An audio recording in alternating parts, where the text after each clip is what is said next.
والسلام علیک یا رسول اللہ، الصلاۃ والسلام علیک یا سیدی یا حبیب اللہ، الصلاۃ والسلام علیک یا سیدی یا سید المرسلین وعلی آلک و اصحابک یا خاتم النبیین۔ یہ حدیث پاک ہے جس کو امام حاکم نے نقل فرمایا، فرماتے ہیں کہ سرکار دو عالم صلی اللہ علیہ وسلم نے ارشاد فرمایا کہ 4 شخص ایسے ہیں جن پر اللہ تعالیٰ نے لازم کر دیا ہے کہ انہیں جنت میں داخل نہیں کرے گا۔ وہ 4 شخص کون ہیں؟ آقا علیہ الصلوۃ والسلام نے فرمایا اور نہ ہی وہ اللہ کی نعمتوں سے جو جنت میں ملیں گی اس سے محفوظ ہو سکیں گے۔ وہ 4 شخص ہیں۔ کون سے شخص ہیں؟ فرمایا پہلا شخص شرابی ہے جو نہ جنت میں داخل ہو سکے گا اور نہ ہی جنت کی نعمتوں سے محفوظ ہو سکے گا۔ دوسرا شخص ہے سود خور۔ سرکار دو عالم صلی اللہ علیہ وسلم نے فرمایا جو سود خور ہے، سود کھاتا ہے، وہ بھی نہ جنت میں جائے گا۔ سرکار نے فرمایا اللہ نے لازم کر دیا ہے کہ انہیں جنت میں داخل نہیں کرے گا اور نہ ہی جنت کی نعمتوں سے انہیں محفوظ کرے گا۔ یہ سود دوسرا آدمی سود خور ہے۔ اور تیسرا میرے آقا نے فرمایا جو ناحق یتیم کا مال کھانے والا ہے، فرمایا یتیموں کے مال کھانے والے کو بھی اللہ جنت میں داخل نہیں کرے گا اور نہ ہی جنت کی نعمتوں سے وہ محفوظ ہوگا۔ اور چوتھا شخص وہ ہے، آقا علیہ الصلوۃ والسلام نے فرمایا جو والدین کا نافرمان ہے، اللہ نے اس پر بھی لازم کر دیا ہے کہ وہ جنت میں داخل نہیں ہوگا۔ جو والدین کا نافرمان ہے، انہیں تکلیف دینے والا، فرمایا اور نہ ہی وہ جنت کی نعمتوں سے محفوظ ہو سکے گا۔ اس میں سود کا بیان بھی آ گیا۔ اور ایک اور روایت جس کو بیہقی شریف میں نقل کیا گیا ہے، تو وہ روایت کیا ہے کہ سرکار دو عالم صلی اللہ علیہ وسلم نے صحابہ کرام رضوان اللہ علیہم اجمعین سے خطاب فرمایا اور سود اور اس کی برائیوں کو بیان فرماتے ہوئے میرے آقا علیہ الصلوۃ والسلام نے فرمایا کہ سود کیا ہے کہ ایک ایسا درہم جسے آدمی بطور سود لیتا ہے، اللہ تعالیٰ کے ہاں انسان کے 33 مرتبہ زنا کرنے سے زیادہ برا ہے۔ اور سب سے بڑا سود مسلمانوں کے مال میں سے کچھ لینا ہے۔ اب آپ سمجھ گئے ہوں گے کہ یہ کتنا بڑا گناہ ہے۔ ایک درہم، ہماری زبان میں کہتے ہیں 1 روپیہ جو سود پر لیتا ہے، سرکار دو عالم صلی اللہ علیہ وسلم نے ارشاد فرمایا کہ اس کا گناہ اتنا ہے کہ انسان کے 33 مرتبہ زنا کرنے سے بھی زیادہ برا ہے۔ اور پھر ابی داؤد اور بخاری شریف کی حدیث ہے کہ حضور خاتم النبیین صلی اللہ علیہ وسلم نے ارشاد فرمایا جس کا مفہوم یہ ہے کہ سود دینے والے اور سود لینے والے پر سرکار نے لعنت فرمائی ہے۔ جو سود دیتا ہے اور جو سود لیتا ہے، پھر آقا علیہ الصلوۃ والسلام نے ان سب پر لعنت فرمائی ہے۔ ایک اور حدیث پاک ہے ابن ماجہ میں، وہ کیا ہے کہ حضرت ابو سعید رضی اللہ تعالیٰ عنہ انہوں نے حضرت ابی ہریرہ رضی اللہ تعالیٰ عنہ سے یہ حدیث پاک روایت کی ہے۔ وہ کیا ہے کہ آقا علیہ الصلوۃ والسلام نے فرمایا کہ اصل میں سود کی تباہ کاری ہے کیا؟ سرکار نے جو بیان فرمایا ہے میں اس کو مبہم الفاظ میں پیش کروں گا کیونکہ بات ہی ایسی ہے، میں وضاحت کے ساتھ اس کو، آپ چونکہ تعلیم یافتہ ہیں آپ سمجھ جائیں گے کہ میں کیا کہہ رہا ہوں۔ وہ یہ ہے کہ حضرت ابی ہریرہ رضی اللہ تعالیٰ عنہ نے، آپ فرماتے ہیں، آپ سے روایت ہے، آپ فرماتے ہیں کہ آقا علیہ الصلوۃ والسلام نے ارشاد فرمایا کہ سود کے 70 گناہ ہیں اور سب سے چھوٹا گناہ یہ ہے کہ آدمی اپنی ماں سے نکاح کرے۔ میں یہ نکاح کا لفظ استعمال کر رہا ہوں، آپ سمجھ گئے ہوں گے۔ اس کا متبادل لفظ بھی ہے جو سرکار دو عالم صلی اللہ علیہ وسلم نے ارشاد فرمایا، مگر چونکہ سپیس میں میرے خیال میں میری مائیں بہنیں بھی ہیں، اس وجہ سے میں اس کو مبہم طریقے سے مبہم الفاظ سے میں بیان کر رہا ہوں۔ آپ سمجھ گئے ہوں گے۔ سرکار نے فرمایا کہ سود کے 70 گناہ ہیں، سب سے چھوٹا گناہ یہ ہے کہ آدمی اپنی ماں سے نکاح کرے۔ چوتھی حدیث کیا ہے؟ ویسے تو کافی حدیث مبارکہ اس پر موجود ہیں، یہ تو ایک عذاب جو آقا علیہ الصلوۃ والسلام نے بیان فرمایا۔ ایک اور حدیث پاک سنیے اس کو بھی امام احمد نے نقل کیا ہے، ابن ماجہ میں یہ حدیث پاک موجود ہے کہ آقا علیہ الصلوۃ والسلام نے ارشاد فرمایا، ان الفاظ پہ بھی ذرا تمام احباب غور فرمائیں کہ آقا علیہ الصلوۃ والسلام نے فرمایا شب معراج جب میں 7ویں آسمان پر پہنچا تو میرے آقا فرماتے ہیں میں نے ایسے آدمیوں کو دیکھا کہ جن کے پیٹ کمروں کے مطابق بڑے تھے، جس طرح کے کمرے بڑے ہوتے ہیں۔ میرے آقا نے فرمایا کمروں کے مطابق، یعنی اتنے بڑے ان کے پیٹ ہو گئے تھے، ان کے اوپر بجلیاں اور شدید آندھیاں تھیں۔ میرے آقا نے فرمایا ان میں یعنی پیٹ میں سے سانپ اور بچھو تھے جو ان کے پیٹ سے باہر نکل کے آ رہے تھے۔ تو میرے آقا فرماتے ہیں میں نے جبرائیل سے پوچھا جبرائیل یہ کون لوگ ہیں جن کو یہ عذاب دیا جا رہا ہے؟ تو آقا علیہ الصلوۃ والسلام فرماتے ہیں کہ جبرائیل امین نے جواب دیا کہ آقا یہ وہ لوگ ہیں جو سود کھائیں گے، یہ سود خور ہیں، سود کھانے کے سبب ان کو یہ عذاب دیا جا رہا ہے، یعنی ان کے پیٹ کمروں کے مطابق کمروں کی طرح بڑے ہو چکے ہیں، اور پھر ان میں آندھیاں ہیں، بجلیاں ہیں، سانپ ہیں، بچھو ہیں، اور ان کے پیٹ سے باہر نکل کے آ رہے تھے۔ تو میرے آقا فرماتے ہیں کہ یہ جبرائیل امین نے عرض کیا حضور یہ سود خور ہے۔ اس حدیث پاک کو یہ امام احمد نے نقل کیا ہے، ابن ماجہ میں موجود ہے، اور یہ کتاب مکاشفۃ القلوب میں موجود ہے، حجت الاسلام امام غزالی کی یہ کتاب ہے، اس میں بھی یہ حدیث پاک موجود ہے۔ تو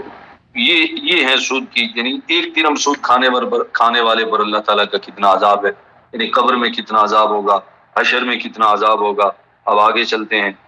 یہ تو قبر و حشر میں اور یہ عذاب ہوں گے، دنیا میں انہیں کیا عذاب ملے گا؟ ویسے عموماً ہم تو یہ سمجھتے ہیں کہ سود پر جو مال کھانے والے ہیں، لینے والے اور دینے والے یہ سمجھتے ہیں کہ سود پر ہم پیسہ دے رہے ہیں تو ہمارا مال بڑھ رہا ہے، ہمارا پیسہ بڑھ رہا ہے۔ سود کا مطلب ربا کا مطلب یہ ہے کہ کسی کو مثال کے طور پر اگر کوئی قرض لیتا ہے تو اس کو بڑھوتی کے ساتھ یعنی زیادتی کے ساتھ اس سے واپسی وصول کیا جائے، جیسا کہ آج کل عموماً یہ ہوتا آ رہا ہے کہ اگر کوئی قرض لیتا ہے، مثال کے طور پر 10,000 قرض ہے، تو سود دینے والے یہ کہتے ہیں کہ 6 ماہ بعد اگر ہم لیں گے تو 15,000 لیں گے، یعنی مختص جو رقم مقرر ہو جاتی ہے ان کے بارے میں۔ تو دینے والا تو یہ لینے والا تو لے گیا، دینے والا یہ سوچ رہا ہے کہ میرے مال میں بڑھوتی ہو رہی ہے، زیادتی ہو رہی ہے، میرا مال بڑھ رہا ہے، مگر حقیقت میں ایسا نہیں ہے۔ ابن ماجہ نے یہ دنیا میں جو پھر عذاب دیا جائے گا وہ کیا ہے؟ ابن ماجہ میں ایک حدیث پاک ہے، میرے آقا مولا نے صلی اللہ علیہ وسلم نے ارشاد فرمایا جو بھی سود سے اپنا مال بڑھا لیتا ہے، یعنی سود پر پیسہ دے کر سود لیتا ہے، مال بڑھا لیتا ہے، تو میرے آقا فرماتے ہیں بالآخر اس میں کمی واقع ہو جاتی ہے، اور میرے آقا فرماتے ہیں وہ تنگ دست ہو کے رہ جاتا ہے۔ ہم نے ایسی کئی مثالیں دیکھی ہیں کہ جو لوگ سود پر پیسے دیتے تھے، وقتی طور پر انہیں بہت فائدہ ہوا، بہت مال بڑھایا، مگر پھر اللہ کا ایسا عذاب آیا کہ ان کا وہ مال بھی ختم ہو گیا، وہ پیسہ بھی ختم ہو گیا، آخر میں وہ بھیک مانگتے ہوئے بھی ہم نے دیکھا ہے، یہ میرے تجربات میں سے ہے۔ اور یاد رکھیں کہ سود کا عام ہو جانا یہ بھی اللہ کے عذاب کو دعوت دینے کے مترادف ہے۔ اس پر بھی سرکار دو عالم صلی اللہ علیہ وسلم کی حدیث مبارکہ موجود ہیں، وہ سماعت فرما لیں کہ وہ حدیث کیا ہے۔ آقا علیہ الصلوۃ والسلام نے ارشاد فرمایا، اس کو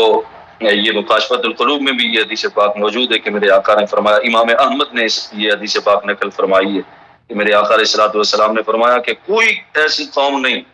کہ جس میں سود چل نکلے، یعنی سود عام ہو جائے، تو میرے آقا فرماتے ہیں مگر وہ قحط سالی میں مبتلا کی جاتی ہے، اور جس قوم میں زنا عام ہو جائے اللہ تعالیٰ اسے خوف اور قحط عام میں مبتلا کر دیتا ہے، چاہے بارشیں ہی کیوں نہ برسیں مگر وہ قحط سالی موجود رہتی ہے۔ تو آج ہم اگر اندازہ لگاتے ہیں اپنے ملک میں، اگر ہم اندازہ لگا لیتے ہیں ہمارا ملک کا سسٹم بھی سود پہ چل رہا ہے، ہر چھوٹا بڑا آدمی سود پہ کام کر رہا ہے، اور خصوصی طور پر ہمارے ملک میں جو یہ سسٹم نکلا ہے پورا ملک بھی سود پہ چل رہا ہے۔ تو اس پہ سرکار نے فرمایا کہ قحط سالی میں اللہ تعالیٰ مبتلا فرما دیتا ہے۔ تو غور فرمائیں، ملکی حالات پر بھی غور فرما لیں کہ جب ہمارا نظام ہی سود پر ہوگا، جب ہمارا پورا ملک سود پر چل رہا ہوگا تو قحط سالی تو ہوگی، معیشت تو برباد ہوگی، ملک مقروض تو ہوگا، اور ملک میں مہنگائیاں بھی آئیں گی، مہنگائی کے طوفان آئیں گے، لوگ کھانے کو ترسیں گے، لوگ پینے کو ترسیں گے، پانی کا نام نہیں ہوگا، کھانے کا نام نہیں ہوگا، اور لوگ ایک ایک روپے کو ترسیں گے۔ یہ میرے آقا کی حدیث ہے، اور آج کل وہی ہو رہا ہے کہ جب ہمارا ملک اسلام کے نام پہ جو بنا تھا، جو کلمے کی بنیاد پہ جس کا نام رکھا گیا، مگر آج اس کا سارا نظام ہی سود پہ چل رہا ہے۔ افسوس کے ساتھ کہنا پڑتا ہے کہ اگر عدالت بھی سود کے خلاف فیصلہ دے دے تو بینک والے اور اس پہ جو ہے اسٹے لے لیتے ہیں، اس پر پھر اپیل درج کر دیتے ہیں۔ تو یہ تو ہمارا حال ہے۔ اگر ہمارا یہ حال ہوگا تو پھر ملک میں قحط سالی بھی آئے گی، معیشت بھی تباہ ہوگی، لوگ بھوک و افلاس سے بھی مریں گے، کھانے پینے کی اشیاء وہ ان کی قلت ہو جائے گی۔ اور میرے آقا نے فرما دیا کہ اگرچہ بارشیں ہی کیوں نہ برسیں تب بھی وہ قحط سالی میں مبتلا رہیں گے۔ تو ملک میں بارشوں کا بھی ایک سسٹم چل نکلتا ہے، بارشیں بھی ہوتی ہیں مگر اس کے باوجود بھی سبزہ نہیں اگتا، قحط سالی ہوتی ہے۔ آپ ادھر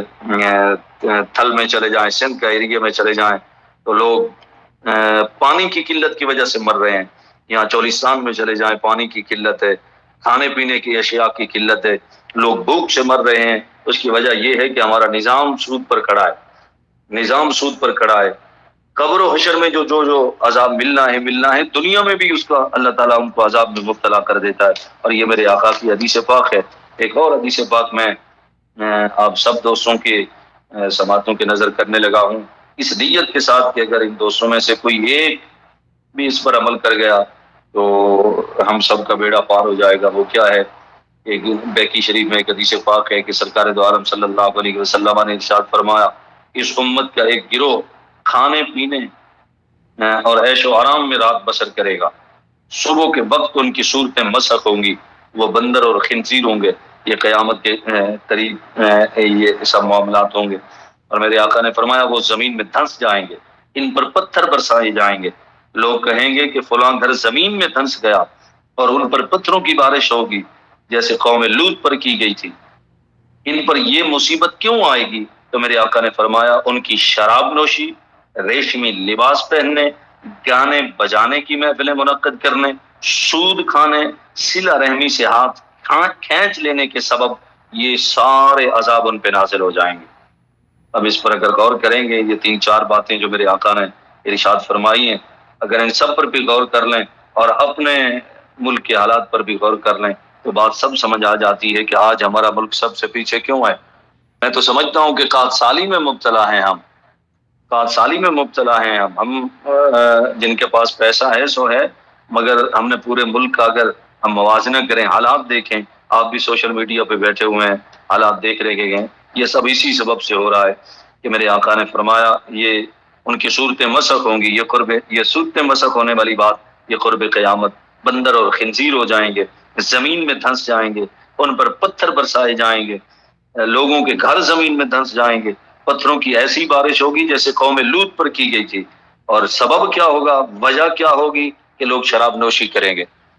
سب سے پہلی بات کیا ہے؟ شراب نوشی کریں گے۔ آج ہمارے ملک میں بھی شراب نوشی عام ہو چکی ہے، اور افسوس کی بات یہ ہے کہ ایک ہندو پارلیمنٹ میں کھڑے ہو کر اگر شراب کی مخالفت میں بل پاس کرتا ہے تو وہاں بیٹھنے والے خود کو عاشق رسول کہنے والے اور مسلمان کلمہ گو اس کی مخالفت میں کھڑے ہو جاتے ہیں، اس کی بل کی مخالفت کر دیتے ہیں، یعنی بد مذہب اس کے خلاف ایک قرارداد پیش کر رہا ہے۔ کلمہ پڑھنے والے مسلمان، خود کو عاشق رسول کہلوانے والے مسلمان وہاں پارلیمنٹ میں کھڑے ہو کر اس بل کی مخالفت کر دیتے ہیں۔ تو یہ تو حال ہے۔ میرے آقا نے فرمایا کہ وہ شراب نوشی کے سبب ان پر یہ عذاب مسلط ہوں گے۔ آج پورے ملک میں شراب عام ہو چکی ہے۔ اغیار تو چلو وہ بد مذہب ہیں، میں مسلمانوں کی بات کر رہا ہوں، کلمہ پڑھنے والوں کی بات کر رہا ہوں، حضور کے غلاموں کی بات کر رہا ہوں، جو سب سے بڑے عاشق بھی بنتے ہیں، سب سے بڑھ کر وہ کہتے ہیں کہ ہم حضور کے غلام ہیں، مگر شراب جیسی اس بیماری میں وہ مبتلا ہیں، شراب نوشی کرتے ہیں۔ تو میرے آقا نے فرمایا اس سبب ان پر پتھر برسیں گے، ان کے گھر زمین میں دھنس جائیں گے۔ اگر موجودہ تناظر میں بھی اگر دیکھا جائے تو یہ زلزلے کیوں آتے ہیں؟ یہ زلزلے ملک پاکستان میں بھی آتے ہیں۔ میں نے کئی مرتبہ سنا زلزلے آئے، روڈ تہس نہس ہو گئے، بستیاں برباد ہو گئیں، یہ راولہ کوٹ کی طرف آیا، اور بھی زلزلے آپ نے بھی سوشل میڈیا سب دوستوں کو معلوم ہے کہ جب زلزلے آئے کیسے گھر کے گھر برباد ہوئے، زمین میں دھسے۔ تو یہ اسی سبب سے ہے۔ اور آگے میرے آقا نے فرمایا وہ ریشمی لباس پہنیں گے۔ ریشمی لباس سرکار نے اپنی امت پر مردوں پر حرام قرار دیا، ریشمی لباس مرد نہیں پہن سکتا، مگر ہمارے ہاں عام ہو چکا ہے، ہم ریشمی لباس پہنتے ہیں، خصوصاً نوجوان پہنتے ہیں، ریشمی لباس پہنتے ہیں۔ تو فرمایا ریشمی لباس پہننے کے سبب بھی یہ اللہ ان پر یہ عذاب نازل ہوگا۔ یاد رکھیں عورتوں پر ریشمی لباس پہننے کی پابندی نہیں ہے، ان کے لیے جائز ہے، میں مردوں کی بات کر رہا ہوں۔ اور آگے چل کر تیسری بات کیا تھی کہ گانے بجانے کی محفلیں منعقد کریں گے، گانے بجانے عام ہو جائیں گے۔ آج آپ ہمارے اپنے ملک میں غور کر کے دیکھتے ہیں تو یہ گانے بجانے عام ہو رہے ہیں۔ افسوس کی بات یہ ہے کہ جس ملک میں جو کلمہ جس کی بنیاد کلمے پر ہے، پاکستان کا مطلب کیا، لا الہ الا اللہ، جس کی بنیاد ہے جو اسلام کے نام پہ بنا ہے، اس ملک میں مساجد کے لیے کچھ نہیں ہے، مدارس کے لیے کچھ نہیں ہے، حتیٰ کہ مساجد کے تو سپیکر اتار دیے جاتے ہیں، ہاں جی، مدارس پر پابندیاں لگا دی جاتی ہیں، بین کر دیا جاتا ہے، اور علل اعلان میڈیا پر آ کر یہ کہا جاتا ہے کہ جب تک یہ مدارس بند نہیں ہوں گے تب تک یہ پاکستان ترقی نہیں کرے گا۔ حالانکہ میرے سرکار نے تو ترقی کا راز بھی بتلا دیا کہ ترقی کا راز کیا ہے، مگر افسوس کے ساتھ کہنا پڑتا ہے کہ ہمارے ملک میں یہ نظام آ چکا کہ لوگ کہتے ہیں، برملا کہتے ہیں، یہ آپ کی سیاسی جماعتیں کہتی ہیں جن کو ہم ووٹ دیتے ہیں، جن کو سپورٹ کرتے ہیں، حکومتیں جن کے حوالے کرتے ہیں، وہی لوگ کہتے ہیں جب تک مدارس بند نہیں ہوں گے یہ پاکستان ترقی نہیں کر سکے گا، ترقی نہیں کر سکے گا۔ یہ وہ لوگ ہیں، ہونا تو یہ چاہیے تھا کہ چونکہ اسلام کے نام پہ یہ ملک بنا ہے، یہاں اسلام کی بات ہوتی، اسلامی ریاست کی باتیں ہوتی اور اسلامی قوانین ہوتے، نظام مصطفیٰ کا نفاذ ہوتا، کیونکہ یہ ملک بنا ہی اسلام پر ہے اور بنانے والے بھی مسلمان ہیں، کلمہ گو ہیں، اسی لیے بنایا گیا کہ یہ کلمہ گو مسلمان آزادی کے ساتھ اپنے رب کی عبادت کر سکیں گے۔ ہونا تو یہ چاہیے تھا کہ یہاں مدارس اور مساجد کو آباد کیا جاتا، مگر یہاں وہ نظام ختم ہو چکا، مساجد کے لیے کچھ نہیں ہے، حتیٰ کہ مساجد پر ٹی وی کے ٹیکس کے مد میں بھی مساجد اور مدارس سے پیسے لیے جا رہے ہیں، آپ بل اٹھا کے دیکھ سکتے ہیں، اور فنڈ وہ تو صفر ہے، مسجد کے لیے بھی مدرسے کے لیے بھی۔ مگر یہ اگلے دن بھی میں پڑھ رہا تھا گانے بجانے والوں کے لیے، کنجر خانے چلانے والوں کے لیے، یہ جو فلمیں بناتے ہیں ان کے لیے انہوں نے فنڈ بھی مختص کر دیے، ان پر میرے خیال میں ٹیکس میں بھی انہوں نے کمی کر دی ہے، بلکہ بالکل ہی فری کر دیا ہے، گانے بجانے کی محفلیں عام ہوتی جا رہی ہیں۔ اگر آپ اور افسوس کے ساتھ پھر یہ کہنا پڑتا ہے کہ جو اسلامی ریاست کا نام لیتے ہیں، اسلامی ریاست کا نام لینے والے، اسلامی ریاست کے نام پر بورڈ لینے والے وہ کیا ہیں؟ رمضان شریف ہے، لوگ شاخان مصطفیٰ نماز تراویح میں لگے ہوئے ہیں اور وہ گانے بجانے بجا رہے ہیں، لوگ نماز تراویح پڑھ رہے ہیں اور اسلامی ریاست بنانے والے وہ گانے بجانے بجا رہے ہیں، ہماری بیٹیوں کو، ہماری بہنوں کو نچا رہے ہیں، یہ کیا اسلامی ریاست بنائیں گے؟ آج یہ بن گئے۔ میرے آقا نے فرمایا گانے بجانے کی محفلیں منعقد ہوں گی، اس کے سبب اللہ عذاب نازل فرمائے گا، اور آگے میرے آقا نے فرمایا سود کھانے کے سبب، یعنی سود عام ہو جائے گا، سود عام ہو جائے گا، سود کا ایک رجحان نکل پڑے گا، سارا سسٹم بھی سود پہ چلے گا، تو اس وقت بھی یہ اللہ کی عذاب اس وقت بھی آئیں گے، یعنی پتھر بھی برسیں گے، مکان بھی زمین میں دھس جائیں گے، لوگ کہیں گے کہ مکان دھس گئے، لوگ مارے گئے، پتھر برسے، تو اس سبب سے ہوگا کہ لوگ سود کھائیں گے۔ آج ہمارے ہاں یہ ہمیں ہوتا ہوا نظر آ رہا ہے، کئی جگہوں پہ ہم نے دیکھا کہ مکان کھڑے کھڑے، دریا کی لہر آتی ہے،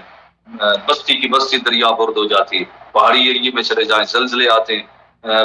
کئی مکانات جو ہیں وہ زمین میں دھنس جاتے ہیں، نام و نشان تک نہیں رہتا۔ یہ سبب کیا ہے؟ یہ سارے سبب یہ ہیں کہ ہم شراب نوشی میں مبتلا ہو گئے، ریشمی لباس ہم پہنتے ہیں، گانے بجانے کی محفلیں ہم منعقد کرتے ہیں، سود ہم کھاتے ہیں، یعنی پورا نظام جو سود پہ چلا ہوا ہے۔ اور آگے میرے آقا نے فرمایا صلہ رحمی سے ہاتھ کھینچ لیں گے، صلہ رحمی نہیں کریں گے، قطع تعلق کر دیں گے،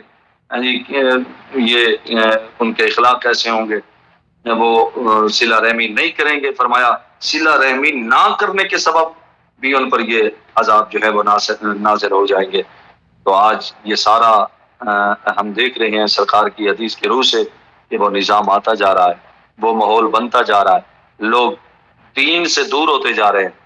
اور دنیا داری میں زیادہ مبتلا ہوتے جا رہے ہیں۔ تو میرے آقا نے بھی فرمایا تھا کہ صحابہ فرماتے ہیں مزارات احد پہ سرکار نے خطاب فرمایا اور وصیتیں فرمائیں بہت ساری، اور صحابہ فرماتے ہیں یوں لگتا تھا کہ ہمیں بھی خطاب ہو رہا ہے اور مزارات والوں سے بھی خطاب ہو رہا ہے، اور وہاں پر بہت ساری سرکار نے خطاب فرمایا، مگر ایک بات کہ میرے آقا نے فرمایا کہ مجھے یہ خوف نہیں کہ تم شرک میں مبتلا ہو جاؤ گے، مجھے یہ خوف ہے کہ تم دنیا داری میں مبتلا ہو جاؤ گے، دنیا کی لہو و لعب میں مبتلا ہو جاؤ گے، مال اکٹھا کرنے میں لگ جاؤ گے، دنیا جمع کرنے میں لگ جاؤ گے۔ تو آج وہی سارا نظام ہم دیکھ رہے ہیں، ہم اپنی آنکھوں سے دیکھ رہے ہیں کہ یہ سارا نظام ہو رہا ہے۔ تو دوستان عزیز وقار، یہ سود کی اتنی بڑی تباہ کاریاں ہیں، سود کی اتنی بڑی وعیدیں آئی ہیں۔ ایک اور حدیث پاک ہے حضرت عبداللہ بن احمد سے، آپ فرماتے ہیں کہ قسم ہے اس ذات کی جس کے قبضہ قدرت میں میری جان ہے۔ میرے آقا نے فرمایا قسم ہے اس ذات کی جس کے قبضہ قدرت میں میری جان ہے۔ میرے آقا نے قسم اٹھا کے فرمایا کہ میری امت کے لوگ رات پینے پلانے میں گزاریں گے، صبح کو بندر اور خنزیر بن جائیں گے، کیونکہ وہ حرام کو حلال سمجھیں گے، گانے بجانے والی عورتیں حاصل کریں گے، شراب نوشی کریں گے، سود کھائیں گے اور ریشم پہنیں گے۔ اسی سبب ان پر، یہ دوسری حدیث ہے، میرے آقا نے فرمایا اسی وجہ سے ان پر اللہ کا یہ عذاب نازل ہوگا۔ آج یہ سب کچھ ہے، ریشمی لباس بھی پہنا جا رہا ہے، میں پہلے عرض کر چکا ہوں، گانے بجانے کی محافلیں بھی، شراب نوشی کی محافلیں بھی، اور سود بھی، وہ تو سارا سسٹم ہی ہمارا جو ہے وہ سود پر چل رہا ہے۔ تو ہمیں اس سے بچنے کی ضرورت ہے، اس سے بچنے کی ضرورت ہے۔ سود سے نہ ہی مال بڑھتا ہے بلکہ کمی ہوتی ہے، بندہ تنگ دست ہو جاتا ہے، اللہ کے عذاب کو دعوت دینے کے مترادف ہے۔ یہ بھی میرے آقا کی حدیث ہے، حضرت عبداللہ ابن عباس رضی اللہ تعالیٰ عنہ، یہ وہ حضور کے صحابی ہیں جو چچا زاد بھائی بھی ہیں اور حضور کے صحابی بھی ہیں، جن کو سرکار نے سینے سے لگایا اور دعا مانگی اللہم علمہ الکتاب والحکمہ، فرمایا مولا اس کو قرآن کا علم بھی دی اور حکمت بھی عطا فرما۔ یہ وہ عبداللہ ابن عباس ہیں۔ آپ فرماتے ہیں، بلکہ اب اس حدیث کو ذرا اور غور سے سنیے گا، آپ فرماتے ہیں کہ سرکار دو عالم صلی اللہ علیہ وسلم نے